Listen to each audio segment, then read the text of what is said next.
I'm going to call the regular council meeting for, sorry, we have a guest coming in.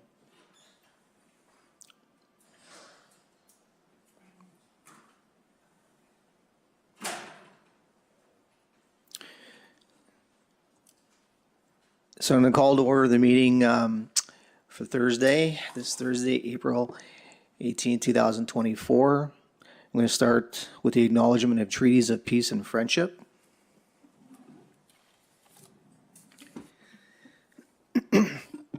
We'd like to begin by acknowledging that the land on which we gather is traditional unceded territory of the Mi'kmaq peoples.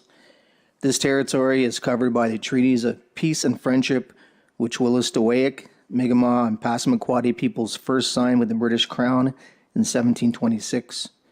The treaties did not deal with surrender of lands and resources, but in fact recognized the Mi'kmaq and Wolastoqiyik title and established the rules for what was to be an ongoing relationship between nations. Thank you. Walalan. Next is the oath of office. We do hereby accept the office of council and will diligently, faithfully, and impartially discharge to the best of our ability the duties of the office as may be imposed upon us by law. Next, I'll have Deputy Mayor Carmichael with the moment of reflection. We have Maurice Gauvin Sr. of Dalhousie and Francois Barres Courrier of Lorne. If we could have a moment of silence, please.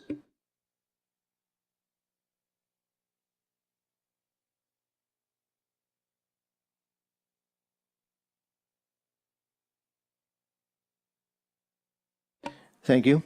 We will move on to the adoption of the agenda. Are there any changes to the agenda to be proposed? If not, can we have a motion to accept? M 2024-04-15-34, that the agenda be adopted as presented. And a seconder, please. I'll second it.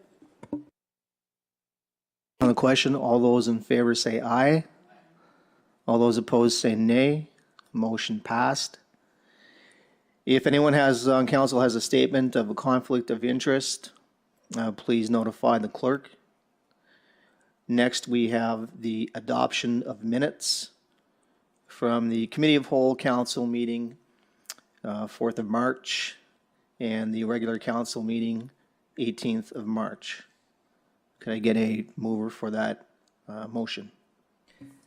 M 2024-04-15-35, that the minutes of the Committee of Whole Council meeting of March 4th, 2024, and the regular meeting of March 18th, 2024 be adopted as presented. Any seconder? I'll second it. On the question, all those in favor say aye. All those opposed say nay. Motion passed. Do we have any business arising for the minutes? If not, and then just before the presentations, I just want to recognize the member from the RCMP who is with us tonight, and thank you for your service. Appreciate you being here. So we're on to presentations, petitions, and delegations, and we have a presentation by Joan Parker. Start us off. I'm speaking on behalf of Maureen and Lynn Odie, Thomas Flanagan, Dale Gooden, and myself. And we are asking for a 50% credit on our property taxes. The reason that we're asking for a 50% credit on our property taxes is because we are not getting the services that everybody else in the village gets. We don't have our roads cleared, we don't have our roads fixed, we don't have garbage pickup, we don't have street lights. It costs us money. Last year we had to haul gravel in. We're hauling gravel all the time to fill the potholes in the road. We pay for the gas to run the vehicles or hire somebody to plow the roads in the winter time. So essentially right now we're paying double. We're paying our taxes to the village and we're paying out of our own pocket to get those services that the village provides to every other property owner. We're not asking the village to provide us the services, but we are asking for a credit in our tax bill to account for that. Is that for the presentation? Huh? That's just the presentation. Okay, so just because I'll ask if council has any comments or observations or questions that they have for Ms. Parker? Okay, so what would normally happen in this case then? Council Sorry, agrees? Oh, I do have a question. I'm just curious, Landon, if you looked into similar municipalities where services are not provided or unserviced streets, if there is anything out there that, Yeah, so this is come up multiple times. So it has been raised in previous years, and I did raise it again with the Service Commission recently when this request came up. They're not aware of any other municipalities where there is a separate tax rate for something like this. They really didn't have a whole lot of directive on if this was something that council wanted to pursue, how would we go about doing it. But they were open. They said that they would be willing to act as a resource for us. No, there wasn't a precedent right now in the province on unserviced roads and having a separate tax base for that. But certainly, if this is something that council wants to investigate more, I would suggest issuing a directive to staff to find some more information that we can take back to council and to the residents. so is that count? Oh, Could I just have one thing to say? I would say that although it's not identical, in bigger municipalities, like in a city, if there's an if the city usually provides like water and gas and those kind of services, if a lot is unserviced with those things, there is usually a lower tax rate on that in those municipalities that offer that. So that would be an unserviced lot, just like we have unserviced lots. I'd have to ask COE.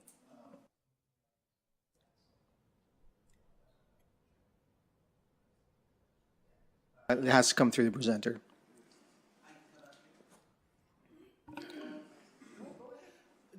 There's one other thing too that I don't think it applies to you guys, but it does apply to the rest of us, is that we had to sign a paper from the village with our deeds that said that we cannot expect fire, ambulance, or police service if the road is deemed impassable, and whoever deems that. So that's also something else that we have to deal with as well. The road is not kept up by anybody but ourselves, except there is a crossing where a CN is, and if they choose not to maintain it, then we're without any services at all. So that's all I think. Okay.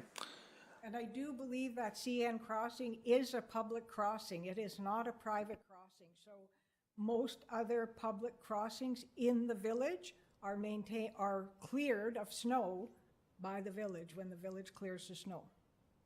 Okay. So COE has asked if the majority of council would wish that the administration, COE, would look into this further. Yes, I'd like to get more information on it. Okay, do we have, yeah, I'd like more information on that too. And just as kind of an aside, like, we keep talking about housing and development in the village, and all our prime real estate is on unserviced roads or unmaintained roads. So it's going to keep coming up. And if we want to bring people to the village, you can't say, welcome to Baldoon, you're on your own. So I think it's something that we need to look into. We need to take it seriously and find out what avenues there are to attract people to those areas. So it's, I think it's important that, because it keeps coming up and it's going to keep coming up. So I think it's important if we're looking at bringing people into the community, those are the areas they want to be, is along the water, and those are, unfortunately, the unserviced streets or the unmaintained roads. So it's something that I think is important for our development. Yeah, so we have some resources at our disposal. We have experts in the field that we can depend on for this type of stuff. So I don't think that it's a big ask for us to go out there and reach out to the Service Commission and get the people that know the acts and are familiar with what's going on in other areas and other municipalities and put a package together for council. And I don't think it's a whole lot for us to do that. Anyone else? Okay, and I guess the consensus is that we would ask you to look into this further and come back to council with some information on that, okay? Anything else, Ms. Burke? If there's any idea, what kind of a timeline are we looking at before we get an indication at the least? Are we looking at a couple of months? Are we looking at 6 months? Are we? I don't think so. I think that we could probably do this pretty quickly. The ball's already kind of been started with the request, so there's already a bug in their ear that this type of thing is probably going to come along. I would suggest probably in the next 3 weeks or so, we would have something back to council and at least be able to communicate to residents. Okay, thank you for your consideration. Okay, thank you.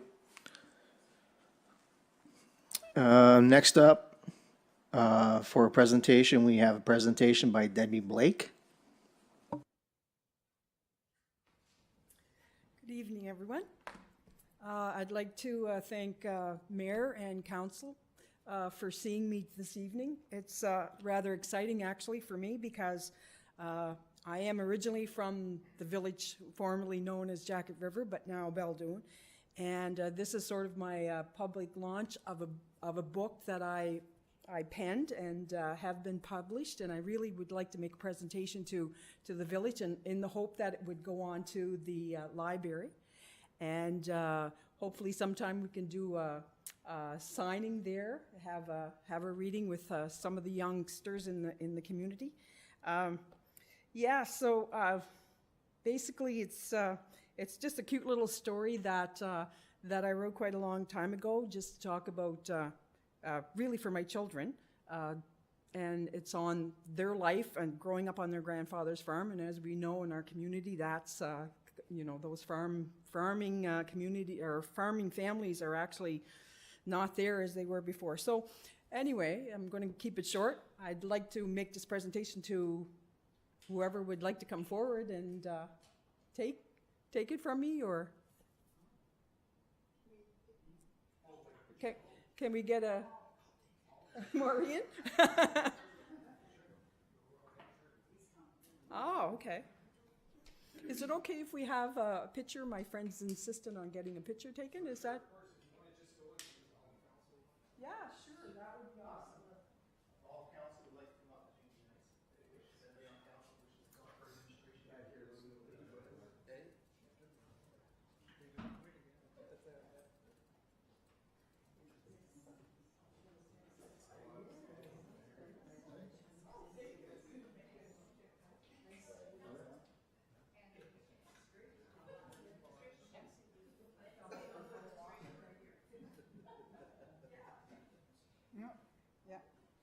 You can come, yeah, that's perfect.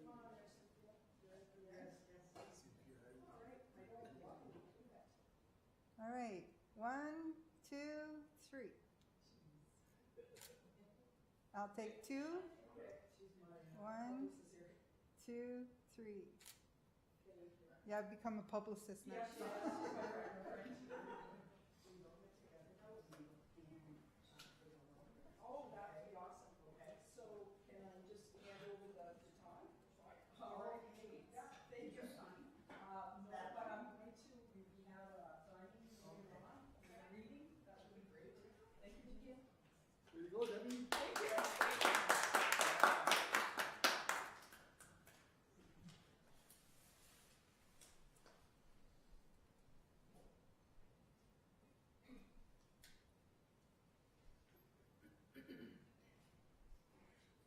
Thank you. So now we are at statements of members of council. I believe Councillor Burke, you're going to start us off.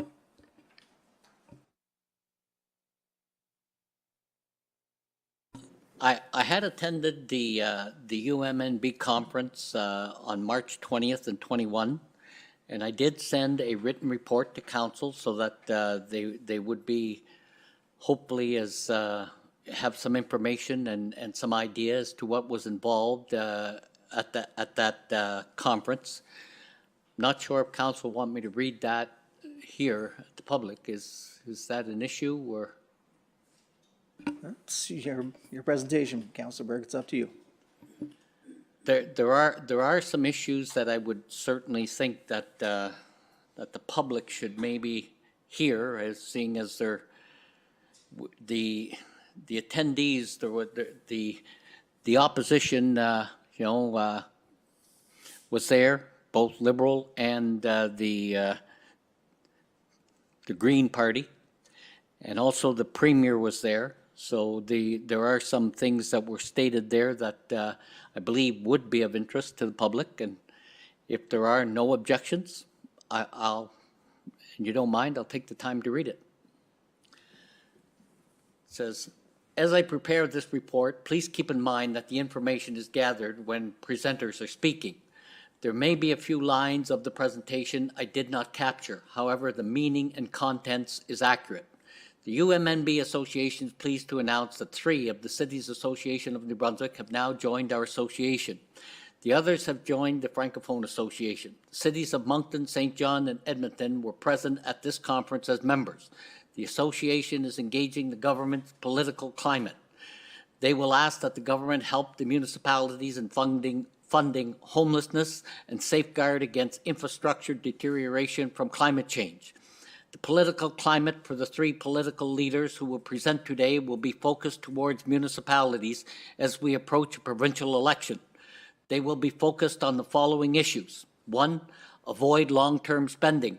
2, focus on debt reduction. 3, remember the government will want to deliver good news before the election. And 4, the price of housing, cost of living, and cost of health care. 5, they will use today as a way to show support for municipalities. Presentation by Dr. Craig Brandt was done for the members via Zoom. Dr. Brett is a professor at Mount Allison University and has a PhD in municipal finance. He began by advising that 1 in 3 municipalities have difficulties now meeting their financial goals. Over the next 20 years, the GDP of municipalities will only grow by 8%. The grants given have already dropped from 18% to 8%. Transfer payments have gone from 17% to 6%. The tax base in cities is down, in towns it's down, and in villages it has remained level. Presentation 2 was done by Mr. Taylor Campbell of Porter O'Brien, who specialized in communication strategies. The following is a recommendation to follow when making presentations to ministers in the government. So I'll actually skip that one because at the end of the day, it's more designed to what presentations are about. So I don't really believe. Okay. The third presentation was done by Sally Ripley and Chris Pelkey from McGuinness Cooper. They are legal counsel for those looking at building and maintaining a respectful workplace. They recommend to accept diversity, value employees, treat people as you wish to be treated, and address conflict positively and with respect. There are several forms of harassment: personal, sexual, and a poisonous workplace. Addressing absenteeism is not harassment. Employees are responsible to work to make employees feel safe on the employer's social media accounts. The workplace Christmas party is considered the workplace. All municipalities should have a code of practice for violence in the workplace. The 3 provincial leaders were invited to make a presentation at this function. The general outlook appeared to lean towards a provincial election on October 21, 2024. The first presentation was done by Mr. Coons, leader of the Green Party, along with Mr. Arsenault, MLA for Kent North. Their presentation began by advising that the provincial government gets 5% of its funding from tax base, where municipalities get 80% of their funding from tax base. If elected, they will create offices for housing in local areas. They will introduce rent control, public transit, and will be provincial in scope, and they will have funding for erosion and infrastructure. Second presentation was given by Susan Holt, leader of the Liberal Party, and Jacques LeBlanc, Liberal critic and MLA for Shediac. The Liberals will focus on establishing partnerships with the municipalities. Their priorities will be fiscal reform, property tax reform, and they will offer these solutions within 100 days after being elected. They plan on having summits with the municipalities to identify the issues within the province. The Liberals believe that the Regional Service Commission need a better model and will recommend some readjustments. They will develop a partnership with the federal government for housing development, and they will acquire properties. They are committed to programs to address the shortage of skilled and trained trades labor people. There must be a plan developed for coastal erosion and have better security for our coastlines. Many municipalities require more money for infrastructure and municipal reform. The leader stated that with the provincial election on October 21, 2024, the present government is already downloading many issues to the municipality with no plans for more money to address these needs and increasing costs before all municipalities are responsible for the cost of all regional service commissions. There is no plan to address mental health, and the province already has a shortage of social workers. The third and final speaker was the Premier of New Brunswick, the Honourable Blaine Higgs. He was accompanied by the Minister of Local Government and MLA for St. John East, Minister Savoy. Minister Savoy spoke on the government reform and land use planning from the Regional Service Commission. Premier Higgs advised that New Brunswick has grown to 870,000 people. The new budget just announced $4.7 million to support local government needs. There was also $100 million over 3 years for housing, with $11 million for homeless needs. The province has added 80 new RCMP officers. Healthcare appointments can now be booked online, and there are plans to address climate change. The Premier also stated that the Beldoon generating station will close in 2030. The small SMRs will not be ready by then, and black pellets are very expensive to burn as a substitute. I did have the opportunity to ask the Premier during the evening gathering, one-on-one, as to what his plan should Beldoon close. That the plant is financed until 2041, and if closed in 2030, there still would be $300 million owing in financial cost. His response was that the federal government is making that requirement and not the provincial government. The Thursday morning presentation was from Canoe, who is an insurance broker with only municipalities as clients. There are no shareholders because the organization is run by municipal officials elected to a board. There are no commissions to be paid, and any profits are reinvested into risk management. Cyber insurance is something all municipalities should consider as risks have increased. They offer very stable rates on commercial properties, heavy equipment, accident, counselor, and firefighting protection. They can supply risk control management courses. Got to get this down here.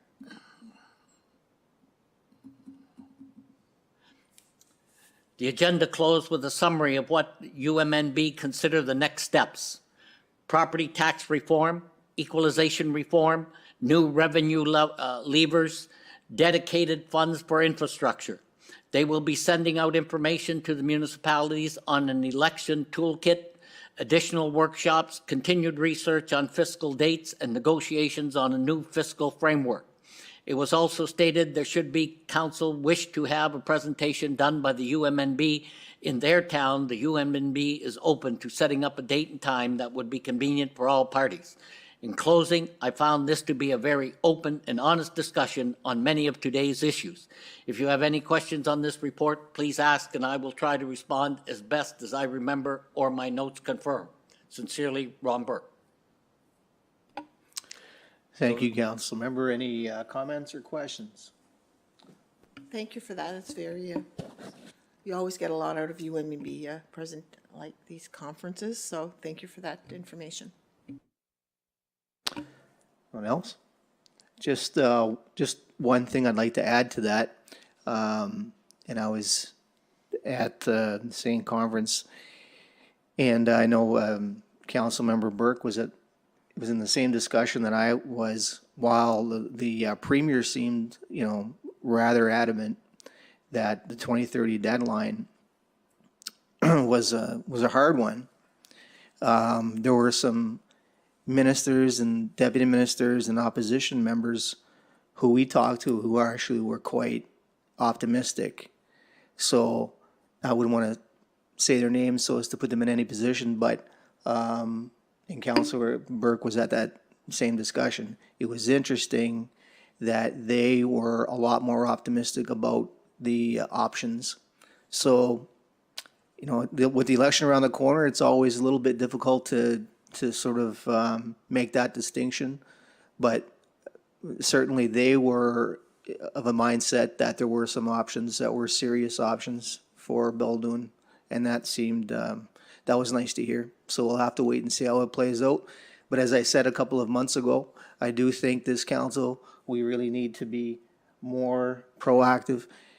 We talked to Ms. Clark, 2 years ago? And at that point, she said, that there was a timeline for Beldoon in terms of options. And it's not 2028 or 2027, it would be before that. So we have about 2 years that we need to address this with the hierarchy of MB Power. And I think we definitely need to be more proactive and adamant that our council's voice is going to be heard, that we want to be cooperative, and that we want to be a part of this, and that we have some ideas, and that it's important, because it's more than important. It's, in some respects, without over dramatizing it, it has the village's best at stake. What, our financial interest is very much dependent on this industry and on this MB Power generating station.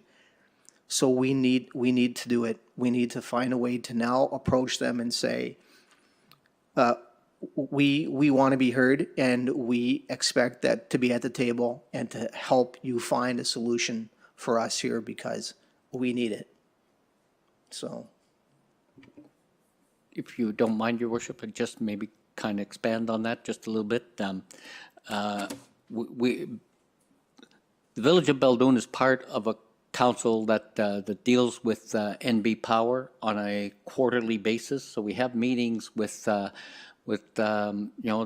plant manager. We also have the vice president of municipal affairs representing NB Power, who comes to the community, and we discuss things that are relevant basically to NB Power. With that said, they are doing at this moment in time, or very shortly, a test burn on what they are calling black pellets. They're going to do a test to see if that is viable. There's no question that black pellets would probably be a little more expensive, but it certainly probably wouldn't outweigh the $300 million that they have to finance. But with that said, the concept of burning the black pellets would be to greatly reduce the emissions that are coming out of the stack. So that would put NB Power in a very favorable position as far as the state of burning coal. So with that said, they are also working extremely closely with the people at the Port of Beldoon, and we are extremely fortunate to have some very, very strong, capable people who are working diligently to make sure that there are alternatives coming to our community, and alternatives that are being looked at NB Power. So hopefully there'll be some news coming out shortly, but at the end of the day, I have all the confidence in the world that the people who are addressing the issue are people who are dedicated to making sure that NB Power has a future. So. okay, thank you. If no other council member has anything to add, we'll move on to Councilor Guitar McDonnell. Good evening. A couple of meetings ago, I brought up the Communities in Bloom program that is run across the country, and we had shown some interest. But unfortunately, we are unable to participate for a few reasons. So we have decided to tie a community or Beldoon Blossoms in our Beldoon Days. So anyone who would like to enter this lovely contest will be running it through our village, through Beldoon Days. But that being said, more interest was shown for a community garden, which would be so beneficial in our village. So that is the direction that I would like to go, and unfortunately, I know time is running out. So if there is interest in a community garden within the next couple of weeks, we will want to meet with those interested, and we will select an area in which to start the garden and to get some input from the residents to see, okay, how to go about doing this. Many municipalities do it. We have never really put our foot in, but I believe that with our avid gardeners in our village and the love for gardening, whether it be floral or vegetable gardening, we can do this. So if anyone is interested in a community garden, you can reach out to myself or call the office, and within the next 2 weeks, if we get a lot of interest, we're going to plan a meeting and get our shovels in the ground and get it up and running. That'd be great. Yeah. Yeah, sure. Okay. I know that someone has a question, but okay.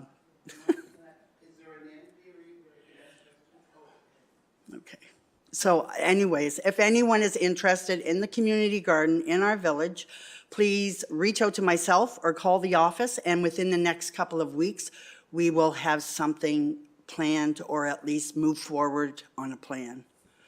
Okay? Okay, appreciate that. What about the schools? Is there any role for them in that?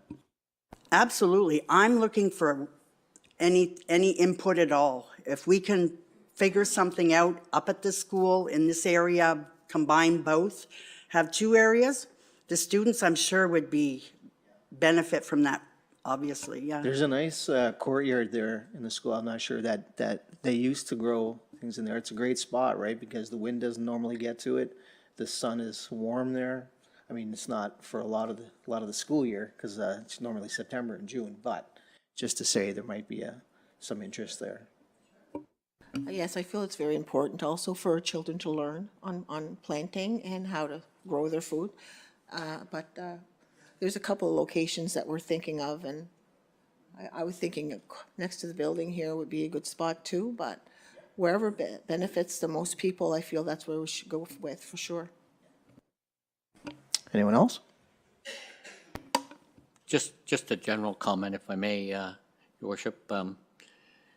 You know, when these type of things come up, you know, it takes people to step forward and drive these. So for me personally, I just wanted to say thank you, Councillor Guitar McDonnell, for looking at that and taking it on. You know, at the end of the day, it's things like that that move our community forward. So from my perspective, thank you. Yep, agreed. Anyone else? Okay, so we can move on then, I guess, to administration reports and Chief Administrative Officer Lee.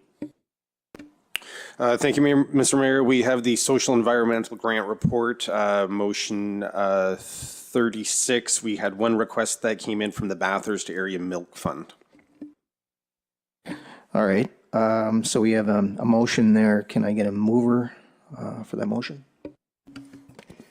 M 2024-04-18-36, that the Social and Environment Report, April 2024, be accepted as presented and recommendation approved, $250 to the Bathurst Area Milk Fund. Could I get a seconder I'll second it. on the question? All those in favor say aye. All those opposed say nay. Motion passed.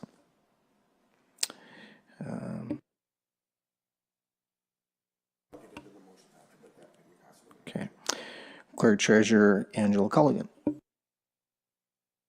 So we have the motion for the financial reports. Normally, I guess I would be presenting something as far as the reports go, but given that we're in the middle of the audit for 2023 and we were so long without having anyone in the position, I'm going to hold off on presenting anything for now because I know that there's probably a number of adjustments coming through from the auditors, so I'd rather that we're in a better position possibly next month to be able to present something. Okay. So with that, then we'll just move directly to the motion. Sorry, we can go ahead and accept it. The reports that are in here, so yeah, as Angela was saying, generally we have a little summary that we would read off on it, and that's gonna have some adjustments to it. We skipped over this last month, so we included both the February and March in here. So we can go ahead and pass motion 37 that allows for the accounts payable to be paid, so we can move forward with that process. But at the next meeting, then we will have the summary for council that we would normally go through. All right. So can I get a mover for that particular motion, please? M 2024-04 18-37, that the financial report be accepted and the accounts payable to be paid. Can I get a seconder I'll second it. on the question? I do have a question, Your Worship. If we accept the reports, how do we change them? Maybe what we should do is amend the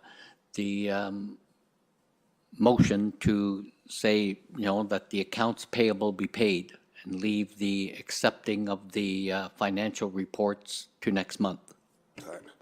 Sure, you can absolutely do that. It's kind of a catch-22 because as the reports get amended, they're going to get accepted at the next meeting with the amendments in it. But that's perfectly fine. If you wanted to just do the accounts payable, then at least that gives us the trigger that if there's anything outstanding, Well, I then don't we have can a do it. problem with, I don't have a problem with that if we're accepting them after they're amended, that, Yeah, they I would- can live with that. Yeah. Okay. All right, then. So do we get to, where are we, at the voter, are we at the mover? Where are we? I kind of forget. All right, let's move it. Can we have a mover? Seconder? And we have move, okay, so we're ready for the vote then. All those in favor say aye. All those opposed say nay. Motion passed. Bylaws and policies. Motions and resolutions. We are at 9.1. Next is the Rural Plan Review Technical Committee mandate. So just very quickly on this, as council is aware, we are doing a rural plan, that the Chaleur Regional Service Commission is doing a rural plan review for Beldoon in 2024. They do require a technical review committee to be in place, so they have provided this resolution for council to pass. This accepts the mandate of the committee. It doesn't appoint the members. We'll have that posted out. That'll come down the road, but what this does is it accepts the mandate of the committee. Okay, thank you. So in terms of the mandate, can we get a mover for this motion? M 2024-04 15-38, that the council adopts the mandate of the Rural Plan Review Technical Committee as proposed by the Chaleur Regional Service Commission. Can I get a seconder I'll second it. on the question? All those in favor say aye. All those opposed say nay. Motion passed. Next is the council vacancy. So on this one here, I have been working with Councillor Christy Carrier. She has indicated her resignation. So we require this resolution to be passed, and this needs to be moved along to Elections NB. So Elections NB has provided this resolution for council. Okay, can we get a mover for this motion? M 2024-04-15-39, whereas Councillor Christy Corrier has indicated her resignation, be it resolved that council declare the seat previously occupied by Christy Corrier vacant, and that the municipal clerk inform the provincial municipal elections officer of this status. Need a seconder I'll second it. on the question? All those in favor say aye. All those opposed say nay. Motion passed. General correspondence. Sorry, guys, just give me 1 second here.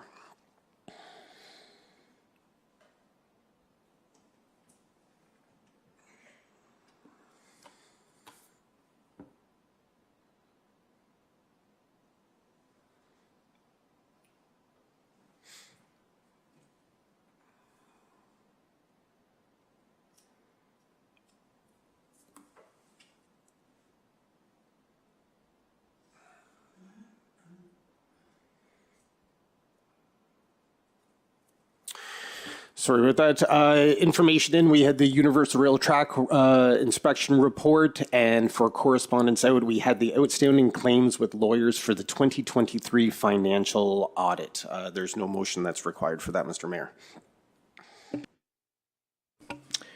So, we're up for closed session? So we do have a closed session where there's 2 items that need to be addressed. We are going to require motion number 40 to be passed by council that will take us to a closed session. There are 3 paragraphs that are involved in going to the closed session. So the mover will need to read all 3 paragraphs for resolution number 40. Okay, so resolution number 40, could we get a mover for that? M 2024-04-15-40, be it resolved that council continues its meeting in a closed session to discuss a matter under Local Governments Act 68, bracket 1, bracket B, personal information as defined as the right and information of protection of Privacy Act, and 68, bracket 1, bracket C, information that could cause financial loss or gain to the person of the local government or could jeopardize negotiation leading to the agreement or contract. And 68, brackets 1, bracket F, information concerning legal opinions or advice provided to the local government by the solicitor, I can't say that word, sorry, or the privileged communication between the solicitor and client in a matter of local government business. Can I get a second? I'll second it. On the question, all those in favor say aye. Aye. All those opposed say nay. Then we'll adjourn momentarily, temporarily, and go to a closed session.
My contribution, and then I could maybe go in and read again to one of the. Very good. Yeah. Okay, yes, we can do that. In my car. Okay. I'll be here. I'll go get it and I'll bring it in. I think I've seen there 1 or 2, right? But everybody's dreaming. Is everybody leaving? Yeah. Yeah, okay. I mean, I'm gonna sit here for an hour. Do they do that often? They wait and they. The closed sessions, if they have one, if they have closed, which means that they can't be in front of us, right? So they go, yeah.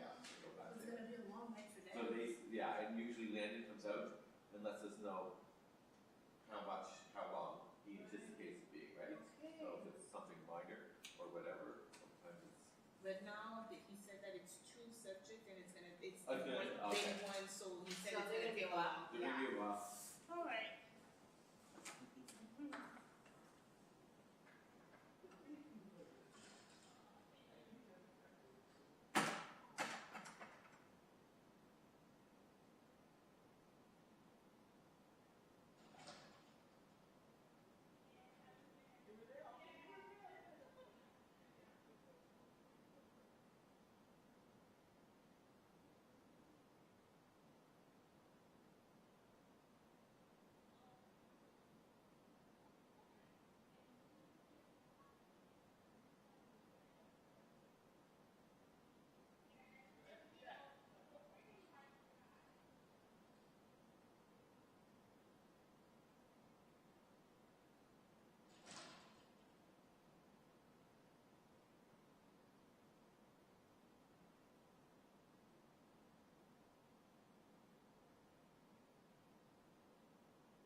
I'm going to re-adjourn the meeting for this evening.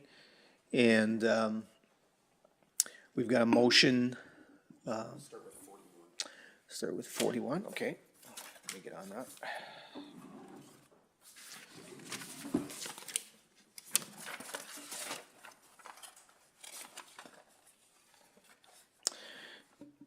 Okay, so the motion dash 41 concerning the appointment. Can I get a mover for that, please?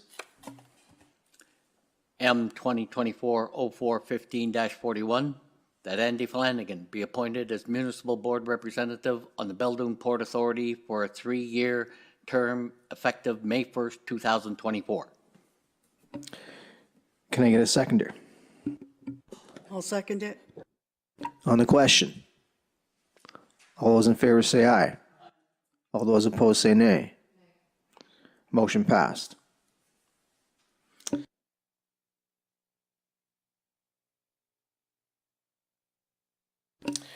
So now we are on to dash 42. That council approves the contribution to MB Power. Does all of council have that? Can we get a mover for that, please?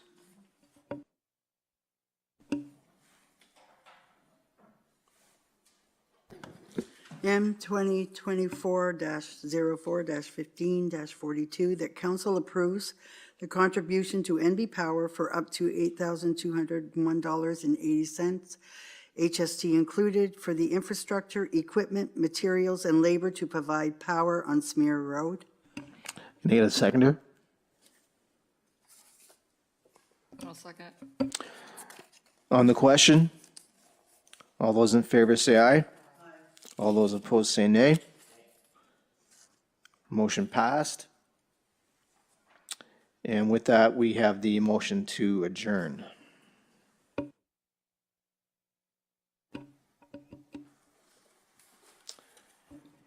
I move that the meeting is adjourned at 8:20. I get a seconder? I'll second it. All those in favor say aye. All those opposed say nay. Motion passed. Meeting is adjourned.